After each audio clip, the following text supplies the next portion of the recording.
오늘 우리가 함께 볼 말씀은 신명기 7장의 말씀입니다.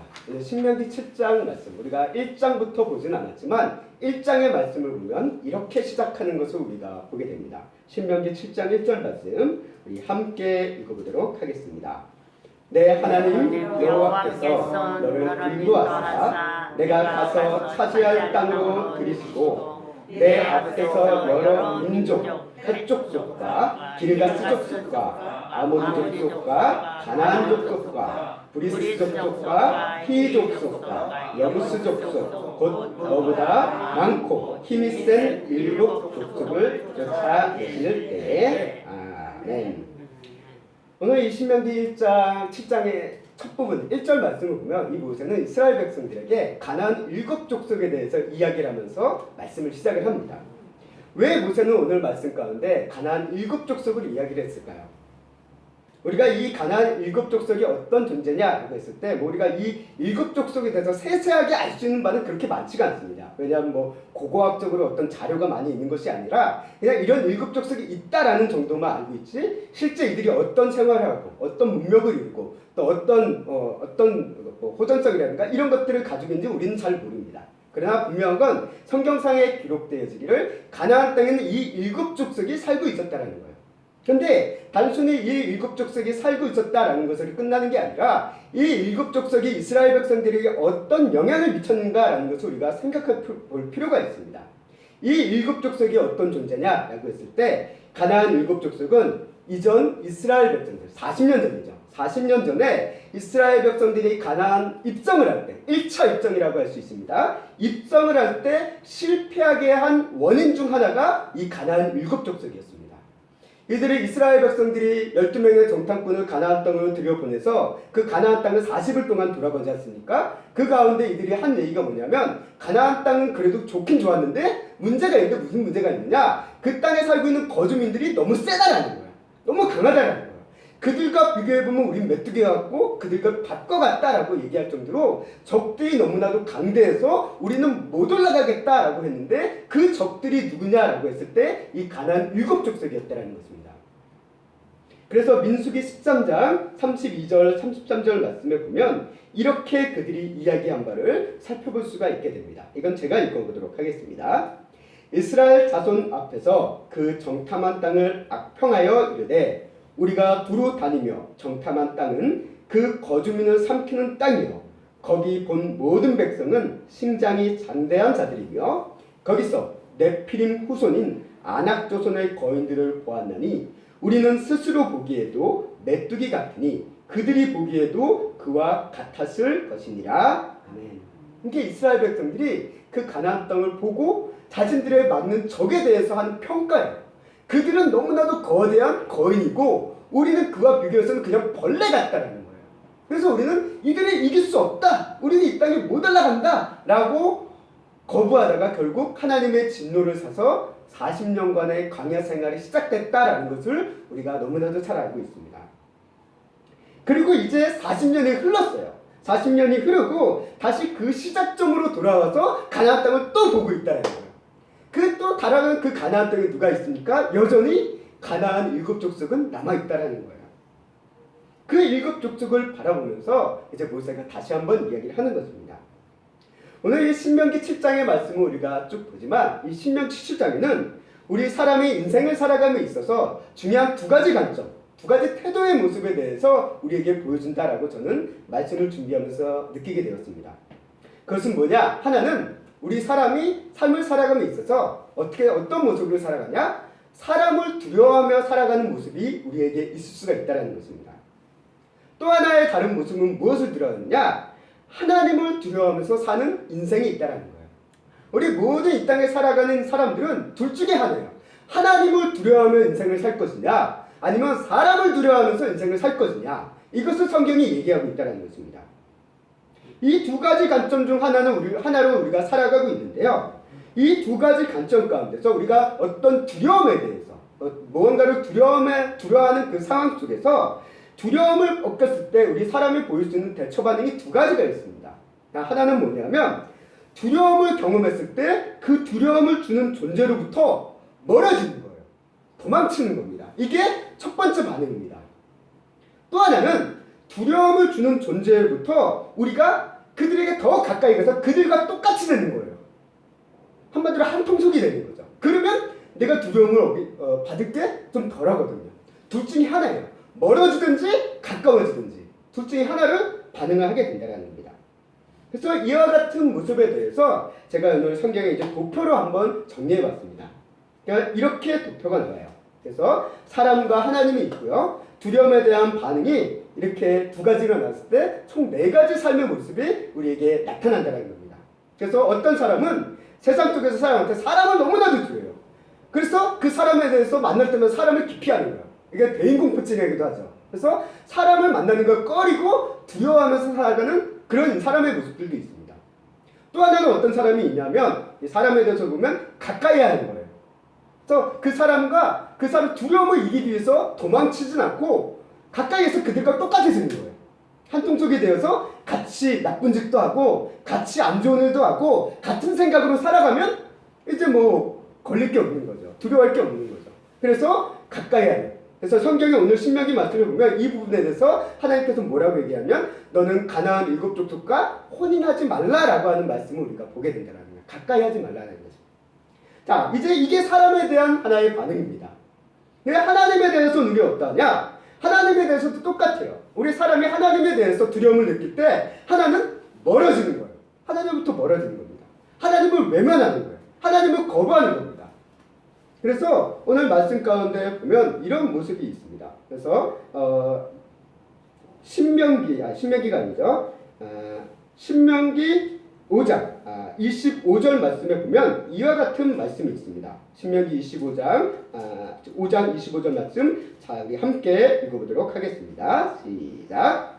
그런데 지금은 이 큰 불길이 삼키려 하고 있으니 어찌하여 우리가 죽음의 위협을 받아야 합니까? 우리가 주 우리 하나님의 음성을 다시 듣는다면 우리는 죽을 것입니다. 아멘. 그러니까 신명기까지 모세가 시내산 아래 하나님께서 나타나셨을 때 이스라엘 백성들이 보인 반응이에요. 우리 하나님께 가기 무서우니까 모세 당신이 대신 가세요 라고 떠넘기는 거예요. 우리는 못 가겠다. 하나님 앞에 나아가게 죽을 것 같으니까 못 가겠다라고 보이는 하나의 반응의 모습이 신명기 말씀에 기록되는 것을 우리가 보게 됩니다. 어떻게 보면 우리의 인간이 죄의식이 강하면 강할수록 하나님에 대해서 이런 마음을 많이 가지게 됩니다. 그래서 하나님께서는 나 같은 인간에 대해서 용납하시지 않을 거야.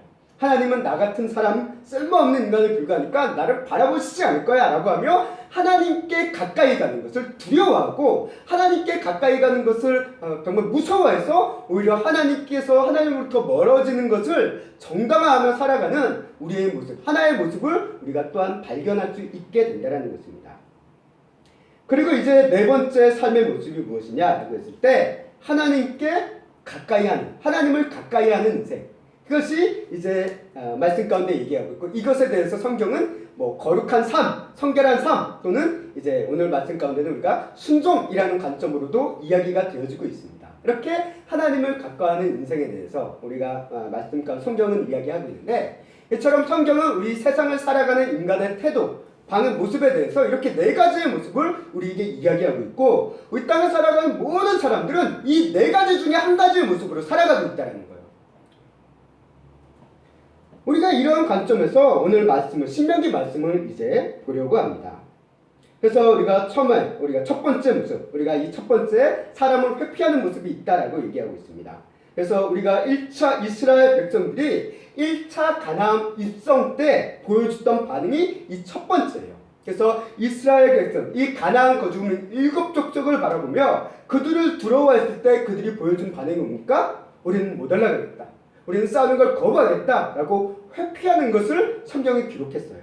그래서 가나안 땅에 들어가는 것을 거부하고 싸우는 것을 회피함으로 인해서 하나님의 진노를 샀다라는 것을, 그 결과가 장야 40년 생활이었다라는 것을 우리가 너무나도 잘 알고 있습니다. 어떻게 보면 우리 인생도 마찬가지인 것 같습니다. 우리 자신도 비슷한 것 같아요. 우리 안에 누군가에게 부담감과 거부감을 주는 그런 감정을 주는 사람을 만났을 때 우리는 그 사람에 대해서 어떤 모습을 보이기 쉽냐면 회피를 한다는 거예요. 그 순간 위기를 모면하기 위해서 자리를 피하는 거예요. 제가 어제 이제 유튜브 영상 가운데 하나 이제 막 이제 단편 이제 뭐 코믹 뭐 어떤 예능이라든가 이런 것들 좀 짤막하게 올리는 영상을 봤는데 한 부부의 얘기였어요. 부부의 얘기인데 이제 부부가 이제 서로 얘기를 하면서 한 일종의 부부 싸움을 하게 된 감정이 상하게 된 거죠. 그때 이제 보여주는 하나의 반응이 뭐냐면 이제 한쪽이 아내 쪽이었죠. 한쪽이 이 자리를 피하는 그런 모습을 우리가 보게 된다는 거예요. 아마 우리도 비슷한 것 같아요. 불편한 감정이 있을 때, 좀 힘든 감정이 있을 때 우리는 도망가려고 하는 모습이 우리 안에 있다는 것입니다. 근데 이 순간 그것이 우리의 이런 회피의 모습이 당장의 갈등과 부담은 피할 수는 있지만 그 문제를 해결해 주지 못한다는 거예요. 여전히 문제는 남아있고 나중에 그 문제가 쌓이고 쌓여서 폭발하게 되어지는 경우가 더 많다라는 것을 오늘 뭐 성경을 통해서도 또 우리 인생을 통해서도 다른 사람들의 이야기를 통해서도 그렇게 이야기가 되어지고 또는 경험해본 바도 있지 않나 싶습니다. 실제 우리의 경험도 비슷한 것 같아요. 물론 회피의 순간, 회피하지 말라는 말은 아니에요. 회피가 필요할 때도 있습니다. 그러나 회피의 순간도 필요할 때도 있지만 정작 중요할 때는 우리가 회피가 아니라 부딪혀야 될 때가 있다는 거예요. 문제를 해결하기 위해서는 부딪혀야 되는데 그 부딪혀야 되는 순간 부딪히지 않고 도망갈 때 우리는 그 문제가 영원히 해결되지 않고 오히려 그거로 인해서 더 안 좋은 일이 벌어질 수도 있다는 것을 우리 인생사가 이야기를 하고 있고 또 성경에서도 그런 모습들을 많이 이야기하는 것을 우리가 보게 됩니다. 이렇게 서로 부딪혀 의견을 조율하며 해결해 나갈 필요가 있을 때 무조건 회피함으로 문제를 미루다 보면 나중에는 그 문제가 커져가지고 감당할 수 없게 되어지는 그런 경우들이 있습니다. 이것이 바로 이스라엘 백성들이 가장 먼저 보인 1차적인 반응, 사람에 대한 두려움을 가졌을 때 보여줬던 회피의 모습이었습니다. 그리고 두 번째 모습, 사람에 대해서 두려워할 때 보여준 두 번째 모습을 오늘 이제 신명기 7장 오늘 말씀이 얘기하는 거예요. 그래서 우리는 두려움을 주는 존재에 대해서 그 문제를 해결하기 위해서 선택하는 방식 중 하나가 그 두려움을 주는 존재를 닮아가는 것, 그들을 따라가는 것이다라고 앞서 잠깐 이야기를 했습니다. 한마디로 끼리끼리 논다는 말이 있잖아요. 끼리끼리 논다는 말이 있고 비슷한 생각을 하고 비슷한 행실을 가지면서 서로 동질감을 가지면서 그 안에서 그냥 뭐든 막 싸는 거예요. 뭐 우리 부모님들이 보시기에 우리 어른들이 보시기에 우리 어린이 청소년 세대들 보면 막 끼리끼리 뭉쳐다니잖아요. 뭉쳐다니면서 좀 막 험하게 놀아요. 그런 모습을 보면서 걔들이 뭐 정신 상태가 나가서라기보다는 뭐 그런 면도 없다라고 할 수는 없겠지만 그거보다는 뭐냐면 뭉치니까 그냥 한마디로 간이 세지는 거예요. 그러면서 막 행동하는 그런 모습들을 우리가 보게 되어지는데요. 이게 비슷한 것 같습니다. 우리 사람들도 어떻게 보면은 두려워해질 때 그 두려움, 그 모여져 있는 그 공동체 가운데서 내가 거기서 벗어나면 안 될 것 같다는 두려움을 가질 때는 항상 그 안에서 속하기 위해서 어떻게 되냐면 닮아가는 거예요. 똑같이 행동해 갑니다. 한마디로 튀지 않게 행동하는 겁니다. 그래서 7장 3절 말씀에 보면 이야기하죠. 신명기 말씀 함께 읽겠습니다. 시작. 또 그들과 혼인하기도 말하니 아들에게 주지 말 것이요 그들의 딸도 내 며느리로 삼지 말 것은. 아멘. 하나님께서 하신 이 말씀, 이 가나안 족족 또는 주변 열국의 이방인들을 향해서 혼인하지 말라라는 말씀을 참 많이 하십니다. 그 이유가 뭘까요? 단순히 이스라엘 민족이라는 어떤 그들의 혈통을 지켜주기 위해서 그 얘기를 하신 게 아닙니다. 하나님께서 이 얘기를 하신 이유는 단순히 혈통을 보존하기 위해서가 아니라 그들이 이스라엘 백성들이 하나님의 백성답게 살게 하기 위해서 이 얘기를 하셨다는 거예요. 그래서 이 신명기 7장 이후의 말씀을 보면 무엇을 얘기하고 있냐면 그가 혼인함으로 인해서 결혼함으로 인해서 그들이 가지고 있는 어떤 문화와 생각과 관습들이 너희 안에 흘러들어올 것을 하나님께서는 경계를 하셨다는 거예요. 한마디로 가나안 이스라엘 백성들이 가나안인화하는 것을 하나님께서 막으셨다는 거예요. 왜? 그게 하나님께서 원하시는 게 아니거든요. 이스라엘 백성들이 가나안 족속으로 오는 이 두려움을 해결하기 위해서 선택하기 쉬운 선택지가 가나안 민족과 똑같아지는 거예요. 왜? 이 가나안 7족 속에 이스라엘 백성이 있다고 해서 가나안 8족이 돼버리면 별로 가나안 땅에 사는 게 문제될 게 없거든요. 같이 연합해서 그냥 잘 연합해서 끼리끼리 어울려서 살면 그냥 좋은 게 좋은 거거든요. 근데 지금 문제는 뭡니까? 이스라엘 백성들은 하나님의 뜻은 그게 아니에요. 너는 이 가나안 족속을 멸해라는 거예요. 그들을 닮아가지 말라라고 얘기하고 있다는 거예요. 어떻게 보면 우리가 이런 모습을 살아간다는 게 참 어려운 것 같습니다. 왜냐하면 우리가 사는 세상이 그래요. 우리가 사는 세상은 튀는 존재를 달궈하지 않아요. 물론 뭐 뉴스라든가 어떤 시사평론이라든가 이런 것들을 통해서 얘기 듣다 보면 우리가 세상에서 독창성이 있고 독특해야 되고 특별해야 된다라는 얘기를 많이 하지만 실제 우리가 살아가고 있는 삶의 현실 속에 들어가 보면 어떻습니까? 너 독특해야 돼, 너 개성 있어야 돼 라고 얘기하기보다는 너 튀지 마 라는 얘기를 더 많이 해요. 너 혼자 그렇게 나서서 어떻게 할래? 라는 얘기를 더 많이 해요. 특히 우리 어떤 조직 문화 안에 있을 때, 어떤 사회라든가 기업체라든가 이 조직 안에 있을 때는 이 경향이 더 강합니다. 그래서 그 안에서 튀는 걸 용납 못해요. 조직의 질서를 해치는 것을 용납 못합니다. 이게 확장되면서 이 세상도 마찬가지예요. 이 세상의 질서를 흐트러뜨리는 존재를 용납 못하는 거예요. 세상의 질서를 흐트러지는 존재가 누구입니까? 하나님의 백성이 세상의 존재를 흐트러뜨리거든요. 이 세상의 존재, 이 세상은 사실 그 공중 권세를 잡은 자가 다스리고 있어요. 물론 그렇다고 해도 하나님의 어떤 섭리와 하나님의 통치가 없다라는 얘기는 아닙니다. 그러나 하나님의 통치와 섭리가 있지만 이 세상의 어떤 사회 구조라든가 이런 것들에게 영향을 더 많이 주는 건 사단의 권세라는 거예요. 그 사단의 권세 안에서 우리가 살아가는 이스라엘 하나님의 백성은 어떻습니까? 튀는 존재거든요. 이 사단의 어떤 권세와 가치관을 무너뜨리는 존재거든요. 그러다 보니까 세상이 이걸 용납 못하는 거예요. 그래서 핍박을 하고 압박을 합니다. 그 가운데서 이제 우리가 선택할 건 뭐냐? 그러면 어떡하냐? 이 핍박과 압박 가운데 우리는 세상을 닮아가든지 핍박과 압박을 겪으면서 하나님의 백성대로 그냥 견디며 끝까지 살아가든지 둘 중에 하나를 살아갈 수밖에 없다는 거예요. 그리고 성경은 우리에게 뭘 얘기하고 있습니까? 하나님의 백성답게 살아가라라는 것을 끝까지 얘기하고 있다는 것입니다. 아멘. 우리가 가나안 민족처럼 그들과 비슷해지면 분명 삶을 살기 편해졌을 겁니다.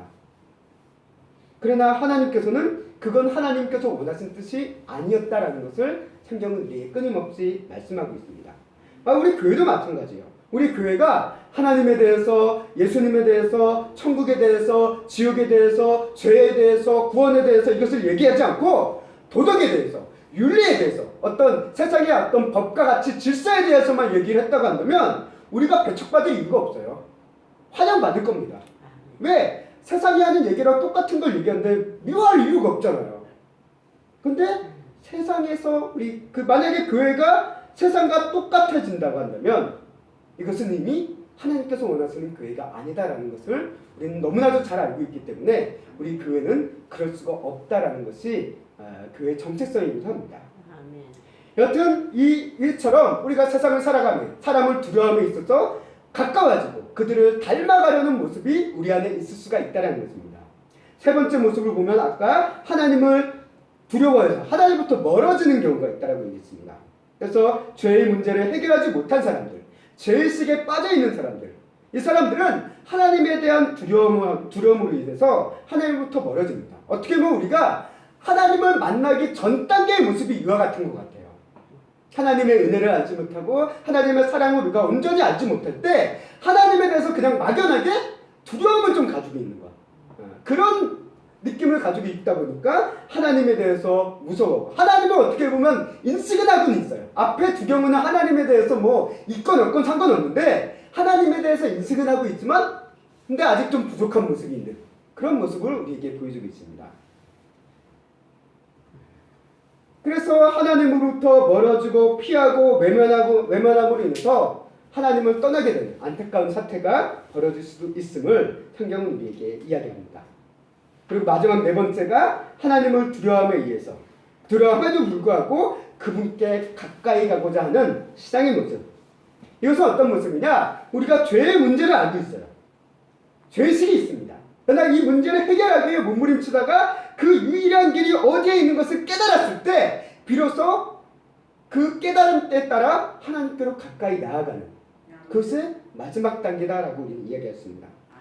하나님께로 나아가는 거예요. 모든 죄를 자백하고 하나님께로 나아가는 것. 이게 어떻게 보면 우리 그리스도인들의 모습이고 신앙인의 모습입니다. 하나님의 용서하심의 은혜를 믿고 하나님을 찾으라는 거예요. 이게 성경이 우리에게 얘기하는 하나님에 향한 우리의 부르심이고 우리의 뜨고 우리가 하나님은 하나님에 대한 모습이다라는 거예요. 하나님은 그냥 막연하게 무서워서 우리가 도망쳐야 되는 분이 아니라 그 하나님은 어떤 하나님입니까? 그분을 찾고 자백하며 회개하며 주님 앞으로 나올 때 우리를 받아주시고 용납해주시고 구원해주시는 하나님이시다라는 것을 끊임없이 우리에게 말씀하고 계시는 것을 우리가 보게 됩니다. 아멘. 그래서 우리가 예언서의 말씀, 구약의 예언서의 말씀도 그렇고요. 또 넘어가서 신약의 모든 말씀들도 그렇습니다. 그 말씀의 내용은 뭡니까? 하나님께로 돌아오라는 거예요. 하나님을 기억하고 하나님께로 돌아오라는 말씀을 예언서에서 끊임없이 말씀합니다. 선지서들을 보면 하나님을 가까이 하라는 거예요. 너희가 죄를 지었지만 그 죄를 버리고 하나님께로 나오라, 하나님께로 기억하라, 하나님께로 돌아오라 라는 말씀을 뭐 이사야서, 예레미야서, 에스겔서, 호세아서 나는 나머지 소선지서 다 한결같이 얘기하는 핵심은 그거예요. 하나님께로 돌아오라는 거예요. 아멘. 이것이 하나님의 향한 부르심이고 또 하나님의 뜻이다라는 것을 성경이 얘기합니다. 아멘. 그렇기 때문에 우리의 두려움은 무언가를 사랑함으로 인해서 극복할 수는 있습니다. 근데 문제는 뭐냐? 우리가 무엇을 사랑하느냐가 중요하다는 거예요. 앞에 태조를 봤어. 그래서 돈을 두려워하는 사람은 돈을 사랑함으로 인해서 그 두려움을 해결해 보려고 합니다. 명예를 두려워하는 사람은 자신이 명예를 사랑함으로 인해서 그 문제를 해결해 보려고 해요. 권력을 두려워하는 사람은 권력을 사랑함으로 해서 그 두려움을 이겨보려고 합니다. 그리고 무엇보다도 세상과 사람을 두려워하는 사람은 세상과 사람을 사랑하고 닮음으로 해서 그 두려움을 이기려고 하는 그런 모습이 우리 안에 있다는 겁니다. 그러나 이런 모든 모습들에 대해서 하나님께서 원하시는 그리스도인의 모습이 이 안에 있냐라고 했을 때 없다라는 거예요. 우리 성경은 뭐라고 얘기합니까? 돈을 사랑함이 일만하게 뿌리다라고 얘기합니다. 이 세대를 본받지 말라라고 끊임없이 말씀하고 있습니다. 성경은 뭘 얘기합니까? 오직 하나님만을 두려워하고 하나님만을 사랑할 것이다, 사랑하라고 하고 한결같이 얘기하고 있다는 거예요. 아멘. 왜 그럴까요? 우리 인간은 자신이 사랑하는 것을 닮아가기 때문에 그래요. 자신이 사랑하고 가까이 가는 것을 닮아가기 때문에 그렇습니다. 우리가 세상과 사람을 두려워하고 그들을 사랑하면 세상을 본받고 따라갈 수밖에 없습니다. 그리고 그리스도인들도 마찬가지예요. 이 자리에 가서 우리가 함께 예배를 드리고 있지만 실제 우리가 일주일간의 삶을 살아갈 때 그 속에서도 하나님을 사랑하기보다는 세상을 사랑하고 세상의 어떤 사람들을 사랑하고 따라가다 보면 그들이 이야기하는 것, 그들이 행동하는 것을 나도 모르게 닮아간다는 거예요. 그러나 우리가 하나님을 두려워하고 하나님을 사랑하게 되면 우리는 하나님의 형상을 본받고 따라가게 될 것이다라는 것을 성경은 우리에게 이야기합니다. 자, 그렇다면 문제는 뭐냐? 우리가 어떻게 하나님을 두려워하고 하나님을 사랑할 수 있을까요?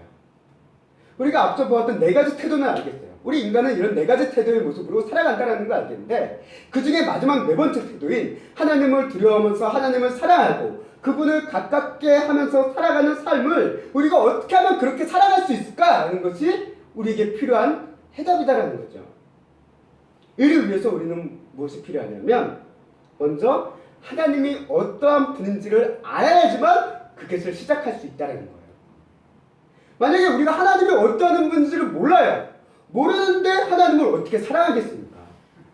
누군가를 알아야지 사랑할 수 있듯이 우리도 하나님을 알아야지, 그것도 바로 알아야지만 하나님을 제대로 사랑할 수 있다는 거예요. 아멘. 그래서 신명기 7장 오늘 말씀에서는 이스라엘 백성들에게 모세가 무엇을 얘기하고 있냐면 19장 그리고 20장 21장 오늘 말씀의 본문이기도 합니다. 이 말씀을 통해서 너희 이스라엘 백성들, 너희가 두려워하고 혼인하고 싶어하는 그런 가나안 족속이 아니라 너희가 진정으로 두려워하고 너희가 진정으로 혼인해야 되는 그 하나님이 어떠한 분이신지를 다시 한번 일깨워주고 있다는 거예요. 그래서 신명기 19장 말씀을 우리가 한번 읽어보도록 하겠습니다. 함께 읽겠습니다. 시작. 내 하나님 여호와께서 너를 인도하여 내실 때 내가 본 큰 시험과 이적과 기사와 강한 손과 편파를 기억하라. 내 하나님 여호와께서 내가 두려워하는 모든 민족에게 그와 같이 행하실 것이요. 아멘. 19절 말씀은 우리가 알다시피 출애굽에 대해서 얘기하고 있습니다. 모세 이 강한 누구보다도 강대한 당시의 강대한 나라였던 애굽에 대해서 얘기하며 누구보다도 두려워할 수밖에 없는 세상이었고 두려워할 수밖에 없는 사람들이었어요. 그런 이들을 향해서 얘기합니다. 내가 그들을 향해서 너희를 구원하지 않았냐? 그 마찬가지로 지금 너희가 바라보고 두려워하는 이 가나안 족속에게도 똑같이 너희를 구원할 테니까 나를 바라보라는 거예요. 아멘. 결국 뭘 얘기하겠습니까? 우리의 하나님은 구원자다라는 거예요. 아멘. 구원자이신 하나님이다라는 것을 우리에게 일깨워줍니다. 우리가 알아야 되는 하나님이 바로 이거예요. 하나님은 구원자시다라는 거예요. 아멘. 우리를 두렵게 하는 모든 세상과 사람으로부터 우리를 도와주시고 건져주실 수 있는 유일한 분이 바로 하나님이시다. 그 하나님이 바로 오늘 성경에서 말씀하고 있는 그 하나님이시고 우리가 믿고 있는 그 하나님이다라는 것을 다시 한번 일깨워주고 있다는 겁니다. 아멘. 20절 말씀도 또 읽어보도록 하겠습니다. 읽겠습니다. 시작. 내 하나님 여호와께서 또 왕벌을 그들 중에 보내어 그들의 남은 자와 너를 피하여 숨은 자를 멸하시니. 아멘. 자, 20절 말씀은 이제 이스라엘 백성들이 가나안 정복 과정을 통해서 일어난 일에 대해서 얘기하고 있는데요. 결국 이것은 뭘 얘기하고 있냐면 두 번째, 이거 한번 읽어보도록 하겠습니다. 시작. 하나님은 세상의 심판자이시다. 하나님은 어떤 분이냐? 구원자이시지만 동시에 이 세상을 심판하시는 심판자라는 거예요. 아멘. 그래서 악인에 대해서 또 하나님의 역사를 핍박하는 세상에 대해서 그들을 놔두시는 것이 아니라 반드시 그들을 심판하시고 멸하실 것이다라는 것을 성경은 우리에게 이야기하고 있다는 거예요. 아멘. 그래서 우리가 이 세상을 살아갈 때 참 우리를 두렵게 하고 떨게 만드는 그 죄악의 세상들, 사람의 어떤 권세들, 사람들이 있습니다. 그러나 그들을 반드시 멸하시는 하나님이 계시다라는 것을 성경은 우리에게 얘기하고 있어요. 그것에 대한 가장 대표적인 말씀이 기록된 것이 요한계시록이죠. 하나님의 승리, 하나님의 심판에 대해서 말씀하고 계신 것을 우리가 보게 됩니다. 아멘. 7장 21절 이제 마지막 세 번째입니다. 함께 읽겠습니다. 시작. 너는 그들을 두려워하지 말라. 너희 하나님 여호와 곧 크고 두려운 하나님이 너희 중에 계심이라. 아멘. 세 번째 함께 읽겠습니다. 시작. 하나님은 우리와 함께 하십니다. 아멘. 임마누엘이다라고 얘기합니다. 우리가 잘 알고 있는 임마누엘의 하나님. 결국 세 번째 하나님, 세 번째 말씀한 모세가 이야기하는 하나님은 무엇이냐? 하나님은 항상 우리와 함께 하신다. 아멘. 구원자이시면서 심판자이신 하나님이지만 이 하나님은 우리와 동떨어져서 멀리 있다가 갑자기 뿅 하고 나타나시는 일시 그런 하나님이 아니라 우리와 늘 함께 하시고 우리와 동행하시고 우리를 인도해 주시고 우리를 보호해 주시고 우리의 목자와 같은 하나님이시다라는 것을 모세는 우리 이스라엘 백성들에게 이야기하고 있고 오늘 이 자리에 함께 우리들에게도 동일하게 말씀하고 있다는 것입니다. 아멘. 그래요. 우리는 모두 어떻게 보면 모든 사람들 우리들은 세상과 사람들을 두려워하면서 살아갈 때가 참 많습니다. 그리고 이 두려움에서 벗어나기 위해서 때로는 사람을 기피하는 대인 기피증으로도 극단적인 경우에는 나타나기도 해요. 때로는 그 두려움을 이기기 위해 그 사람과 똑같아짐으로 동질감 속에서 살아가고자 하는 그런 유혹을 받을 때도 있습니다. 아마 우리가 이 사람을 두려워한다는 것, 우리가 물론 일상생활 가운데 또 사회생활하는 사람들 가운데 사람을 많이 접하는 사람들이 사람을 두려워하는 경우는 그렇게 흔치는 않을 것 같아요. 아니 두려워하는 마음, 꺼려하는 마음은 있어도 당장에 내 일이니까 그래서 이제 가까이 하시는 극복하고 나가시는 분들도 있지만 이 사람을 두려워하는 모습이 우리에게 우리 그리스도인들의 가장 잘 나타나는 순간이 언제냐라고 생각해 봤을 때 저는 전도의 순간이라고 생각합니다. 가장 두려워했던 게 평소 때는 아무렇지도 않아요. 근데 막상 하나님의 말씀, 하나님의 복음, 또 하나님의 백성으로 살아가는 그런 기쁨을 이야기하려고 할 때 우리 안에 드는 생각은 두려움이에요. 두려움. 우리 이게 늘 잠식한다는 거예요. 그래서 전도가 그래서 어려운 것 같아요. 물론 우리 성도님들 같은 전도 잘하시는 은사가 있고 전도 잘하시는 분들도 있겠지만 대부분의 사람들이 전도를 부담스러워하는 거 바로 여기 있다고 저는 생각합니다. 다른 게 두려운 게 아니라 세상이 두려운 거예요. 사람이 두려운 겁니다. 단순히 내가 돈을 벌기 위해서 사람들과 어떤 취미 관계를 맺기 위해서 그렇게 사람을 만나는 거 부담스럽지 않아요. 근데 하나님의 말씀을 전하고 하나님의 뜻을 전하고 하나님의 복음을 전하려고 하면 우리 안에 드는 두려움이 있다는 거예요. 왜? 그거를 얘기하는 순간 나는 세상과 너무 다른 존재가 되거든요. 한마디로 세상에 튀는 존재가 되거든요. 그러다 보니까 그 튀는 존재가 되지 않기 위해서 입 다물고 살든지 그냥 그들과 똑같이 술 마시고 똑같이 행동하면서 그리스도인이 아닌 척하면서 살아가든지 그런 모습으로 흘러가는 우리의 모습을 보게 된다는 것이죠. 하지만 어느 것도 우리를 이런 두려움에서 온전하게 벗어나지 못하게 합니다. 사람을 기피하는 것도 일시적으로 우리가 두려움의 감정에서 벗어날 수 있긴 하지만 결국 다시 사람을 만나면 또 두려울 수밖에 없어요. 또 사람을 사랑하고 닮아감으로 인해서 두려움의 감정에서 벗어날 수 있지만 닮아감의 과정에서 얻게 되는 문제는 뭡니까? 죄의식과 문제의식을 잃어버리게 된다는 거예요. 성경은 오늘 우리에게 얘기합니다. 하나님을 두려워해라. 이 두려워하는 건 단순히 무서워해라는 것이 아니라 하나님을 두려워하면서 또한 사랑해라 라는 거예요. 성경이 얘기하는 두려움은 하나님에 대한 두려움은 하나님을 사랑하는 거예요. 결국 본질은. 하나님을 우리가 사랑하면 우리는 이 두려움을 모든 두려움을 이길 수 있다는 것을 성경은 끊임없이 얘기합니다. 아멘. 그래서 성경은 이 하나님을 두려워라 라는 말을 뭐라고 표현하고 있냐면 하나님을 경외하라 라는 말로도 표현하고 있습니다. 하나님을 경외하라. 우리가 어떻게 보면 사랑하는 자녀를 위해서 우리 부모가 목숨의 위험, 이것도 목숨을 잃는 것도 두려움이잖아요. 큰 두려움이잖아요. 어떻게 보면 생존의 두려움인데 그 두려움도 뛰어넘을 수 있게 되는 게 어디에 있습니까? 사랑에 있잖아요. 우리가 하나님을 사랑하면 우리는 세상과 사람이 주는 그 두려움을 이길 수가 있다는 거예요. 하나님을 사랑하는 마음이 크면 클수록. 근데 문제는 뭐냐? 우리가 하나님을 먼저 사랑할 수가 없다는 거예요. 우리는 그저 하나님부터 도망치려고 하고 멀어지려고 하는 게 우리의 모습이지 하나님을 사랑하고 하나님을 더 가까이 하고자 하는 마음은 우리 안에 생기지 않습니다. 그래서 하나님께서는 어떻게 하셨습니까? 먼저 우리에게 자신의 사랑을 보여주신 거예요. 내가 너를 이만큼 사랑한다라는 걸 보여준 거예요. 그래서 하나님께서 우리를 사랑하심을 통해 비로소 우리가 그 사랑을 느끼고 하나님을 사랑할 수 있게 만들어 주셨다는 거예요. 아멘. 그 사랑에 대한 완성이 바로 예수 그리스도다라는 것을 성경은 우리에게 얘기하고 있고 이게 복음의 핵심입니다. 우리가 예수님의 믿음을 통해서 하나님을 그 순간부터 이제 사랑하기 시작하는 거예요.